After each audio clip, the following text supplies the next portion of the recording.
भंडाऱ्याचे जिल्हाधिकाऱ्यांच्या आदेशान्वये लाखादूर तालुक्यातील शासनाच्या विविध घरकुल योजनेकरता 5 ब्रासपर्यंत मोफत वाळू, रेती आणि स्थानिक रहिवासी यांना त्यांच्या घराच्या बांधकामासाठी तसंच ग्रामपंचायत क्षेत्रातील शासकीय बांधकामासाठी मौजा आथली आणि डांबे विर्ली या रेती घाटातून वाळू उपलब्ध करून देण्याबाबत मान्यता प्रदान करण्यात आली।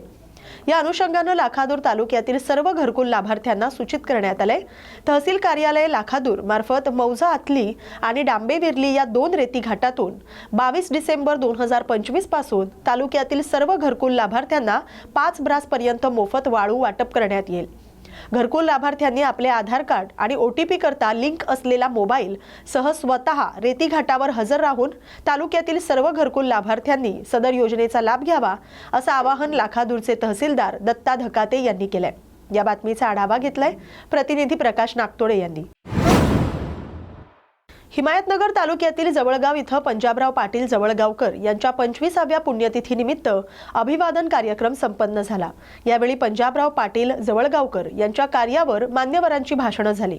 पंजाबराव पाटील यांनी वंचितांसाठी कार्य केलं, शेतकरी सर्वसामान्य नागरिकांना न्याय दिला, त्यांचं कार्य समाजासाठी प्रेरणादायी असल्याचं सांगितलंय। माजी आमदार माधवराव पाटील जवळगावकर यांनी त्यांना अभिवादन केले। माझे बंधू पंजाबराव पाटील जवळगावकर यांचा आदर्श घेऊन राजकीय क्षेत्रात सक्रिय आहे। या भागातील जनतेच्या आशीर्वादाने शेवटपर्यंत जनतेसाठी लढणार असल्याचं जवळगावकर यांनी सांगितलं। या पुण्यतिथी कार्यक्रमात हदगाव हिमायतनगर तालुक्यातील काँग्रेस पक्षाचे कार्यकर्ते, पदाधिकारी मोठ्या संख्येने उपस्थित होते। या बातमीचा आढावा घेतलाय प्रतिनिधी सोपान बोंपिलवार यांनी। आज दादांची 25वी पुण्यतिथी आहे।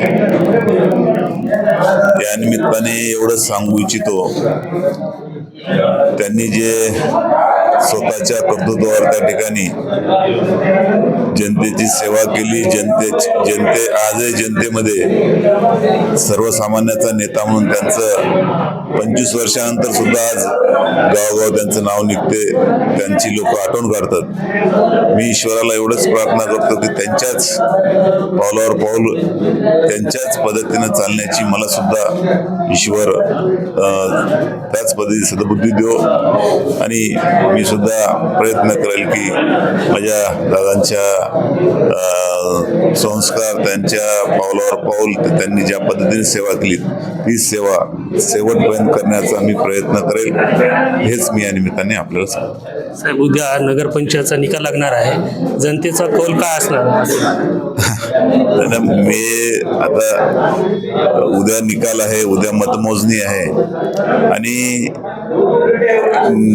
मला आपल्याला एवढं सांगायचं आहे की ठीक आहे, मला विचारण्यापेक्षा जनतेला आपण त्या ठिकाणी विचारलं तर माझ्या मते जनतेच्या मनात काय आहे, जनतेने त्या ठिकाणी काय ठरवलं हे तुम्हाला त्या ठिकाणी जनता खरी सांगू शकेल।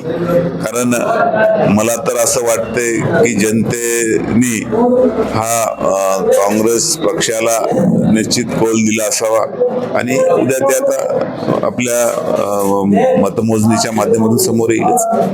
काँग्रेसची परिस्थिती काहीतरी येत असताना भाजपमध्ये प्रवेश झालेला आहे काल आमदार प्रज्ञाताई सातव यांचा।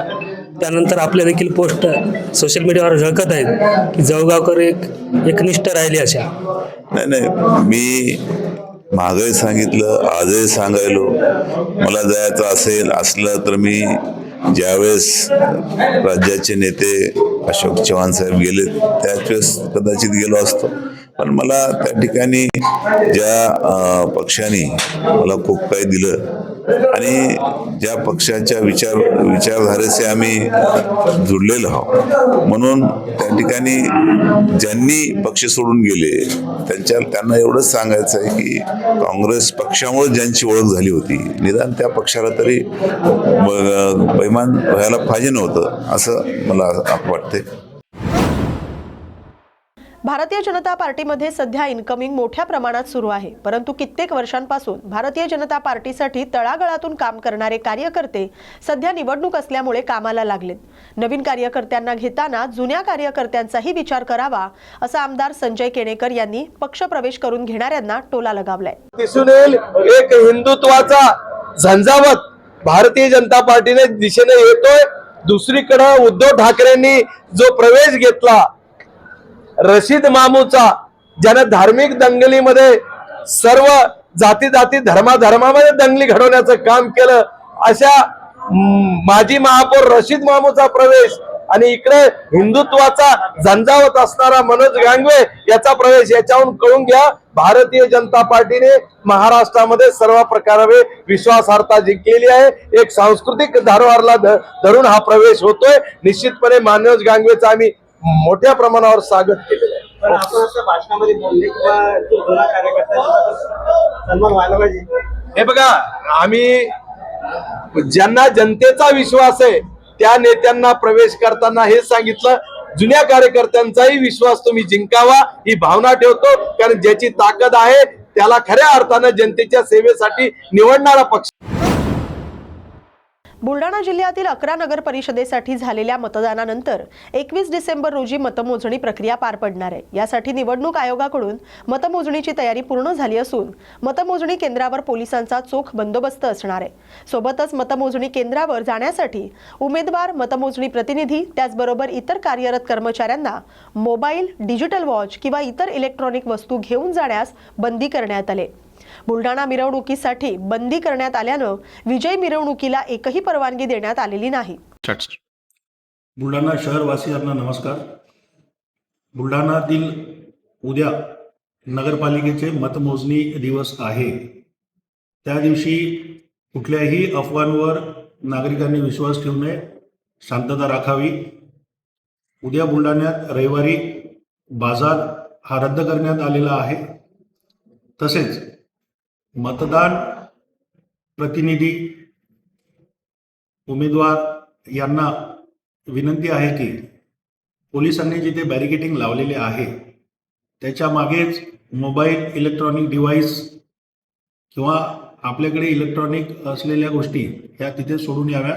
मतमोजणी कक्षामध्ये त्या अलाउड नाहीत. परत बुलढाणा शहरवासियांना मी पोलीस दलातर्फे ही नम्र विनंती करतो की त्यांनी शांतता राखावी, कुठल्याही अफवांवर विश्वास ठेवू नये. काही अडचण असल्यास पोलिसांशी संपर्क करावा, सहकार्य करावे. धन्यवाद.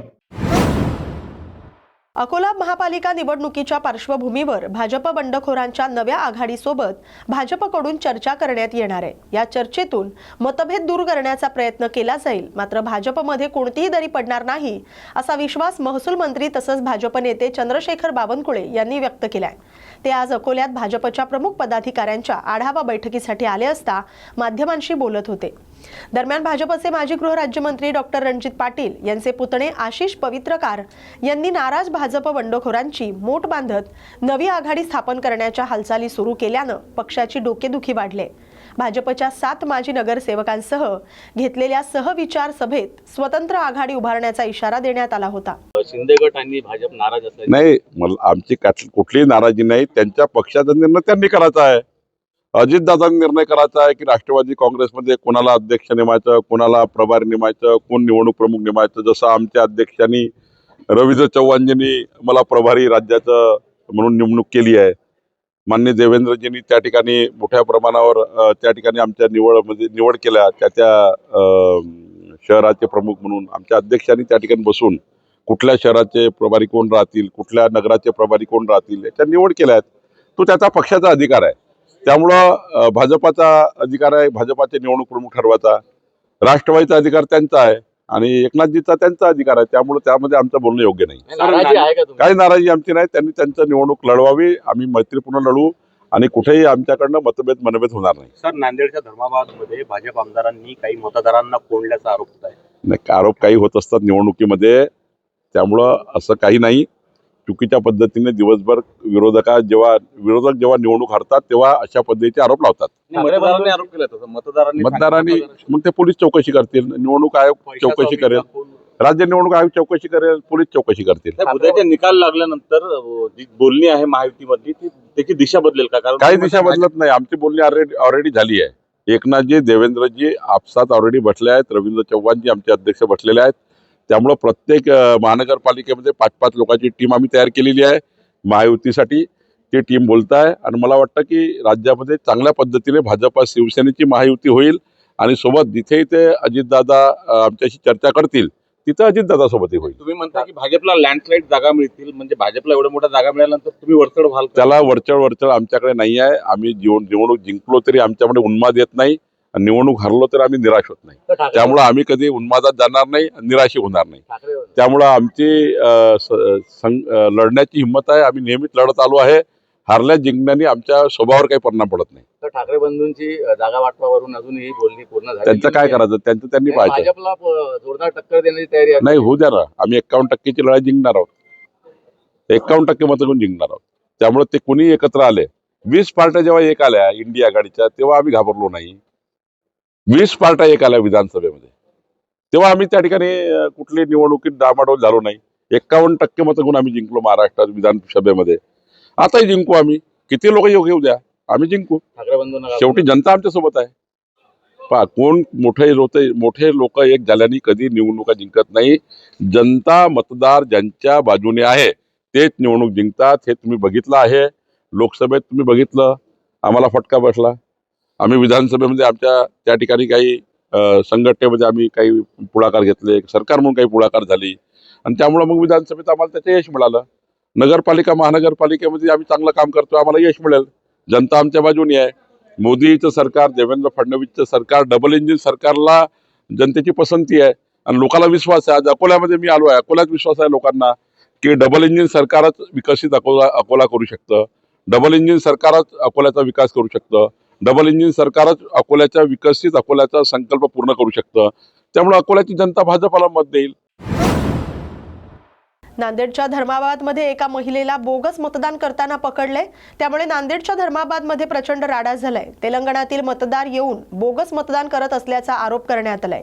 बोगस मतदान केल्याच्या आरोपातून एक महिला आणि पुरुषाला जोरदार मारहाण करण्यात आले. मतदान केंद्राबाहेर मोठा जमाव झाल्यानं पोलिसांनी सौम्य लाठीमार केलाय.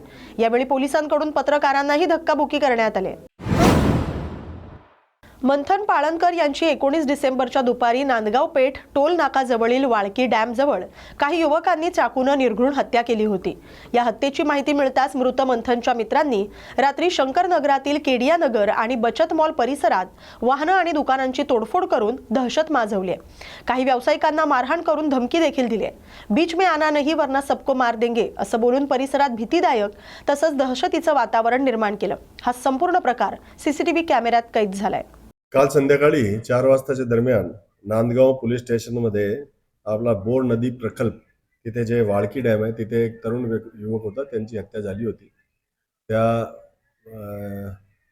तिथे आमचे सर्व यंत्रणा, पोलीस यंत्रणा तात्काळ पोहोचली.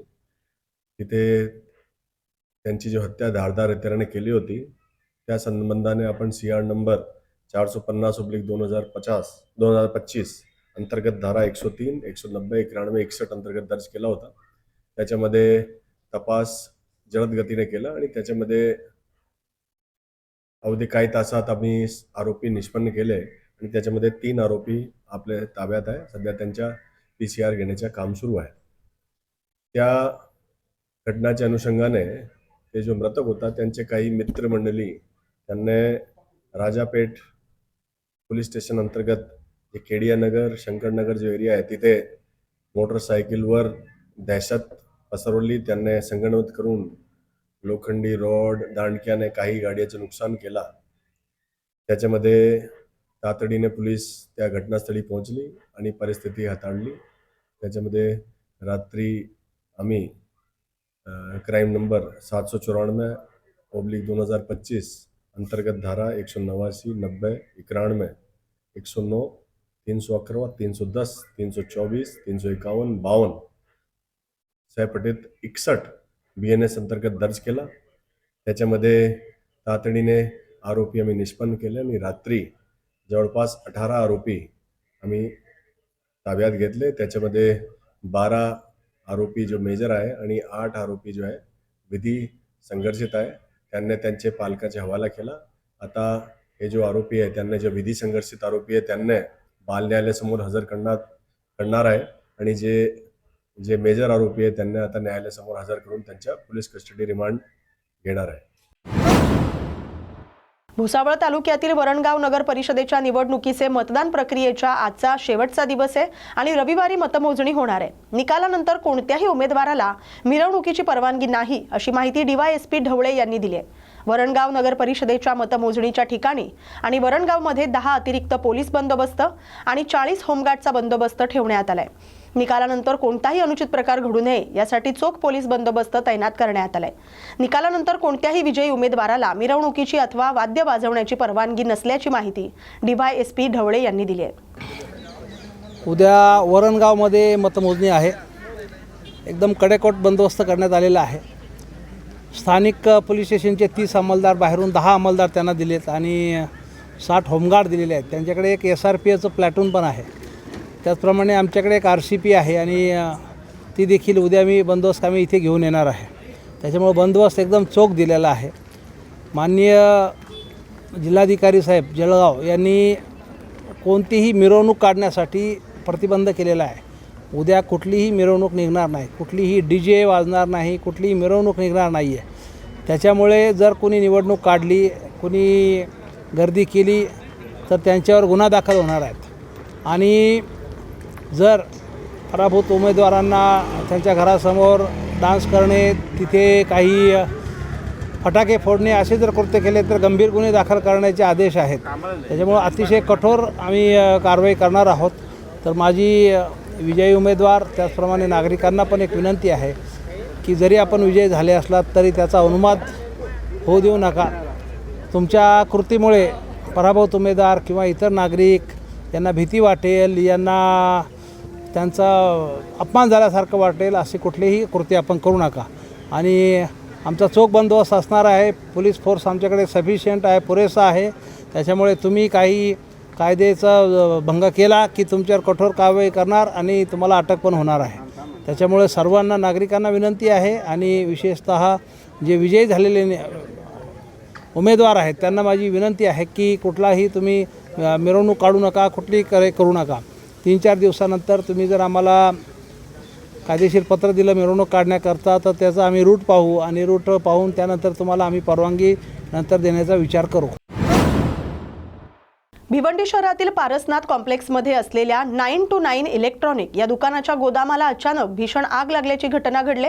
या आगीत गोदामात साठवून ठेवलेले सॅमसंग, LG, सोनी आदी नामांकित कंपन्यांचे सुमारे 200 स्मार्ट TV जळून खाक झालेत. तसंच गोदामात ठेवलेले डीप फ्रीजर देखील आगीच्या भक्ष्यस्थानी सापडले. आग लागल्याची माहिती मिळताच अग्निशमन दलाच्या गाड्या घटनास्थळी दाखल झाल्या असून आग आटोक्यात आणण्याचं काम सुरू आहे. सुदैवाने या आगीत कोणतीही जीवितहानी झालेली नाही, मात्र मोठ्या प्रमाणावर आर्थिक नुकसान झाले. सर, आग किती वाजता लागली? गोडाऊनमध्ये कोणत्या वस्तू होत्या?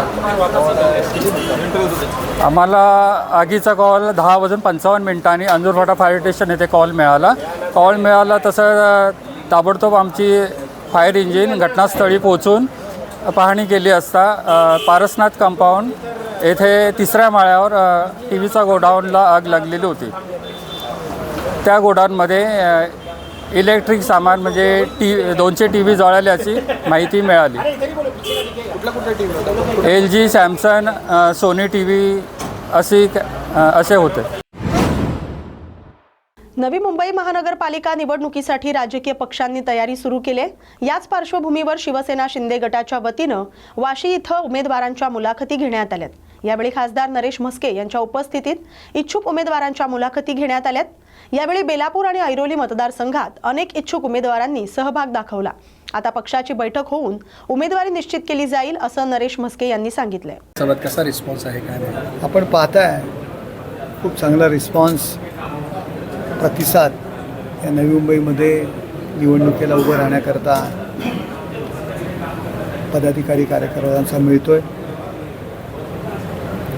आणि एकनाथ शिंदे साहेब यांच्या माध्यमातून त्याचबरोबर युती शासन यांनी केलेली कामं, लाडकी बहीण योजना असेल, त्याचबरोबर या नवी मुंबईच्या विकासाकरता महानगरपालिका नसताना, प्रशासकीय राजवट असताना प्रत्येक विभागामध्ये केलेलं काम आणि त्यामुळे हा खूप चांगला प्रतिसाद आज मुलाखतीला मिळतो आहे. सर, 111 पूर्ण प्रभागांचे इंटरव्ह्यू होते.